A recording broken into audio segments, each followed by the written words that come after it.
Մերձավոր արևելքում լարվածության խորացման ֆոնին Եվրամիությունը փորձում է վերադասավորել իր էներգետիկ առաջնահերթությունները։ Եվրահանձնակատար Դան Յորգենսենը հայտարարել է, որ գտնվում է Բաքվում ԵՄԱ-Ադրբեջան էներգետիկ գործակցությունն ամրապնդելու նպատակով։ Այնուամենայնիվ ես չեմ կարծում, որ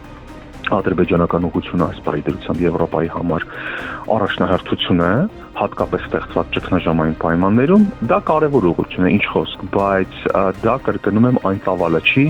որը կարող է ապահովել Եվրոպական միության գազային եւ առհասարակ էներգետիկ անվտանգությունը։ Ադրբեջանի դերը հատկապես կարևոր է ԵՄ հարավարևելյան երկրների համար, սակայն ոչ ամբողջ միության մասշտաբով։ Էներգետիկ անվտանգության փորձագետ Վահե Դավթյանը հարցը դիտարկում է թվերի եւ ենթակառուցվածքների համատեքստում։ Նա հիշեցնում է, որ մինչև 2027 թվականը նախատեսվում է հարավային գազային միջանցքով մատակարարումները կրկնապատկել մոտ 10 միլիարդ խորանարդ մետրից հասցնելով 20 միլիարդի։ Ավելացնում է արդյոք սա Ադրբեջանի դեր եւ նշանակությունը Եվրոպայի էներգետիկ անվտանգության ապահովման գործում։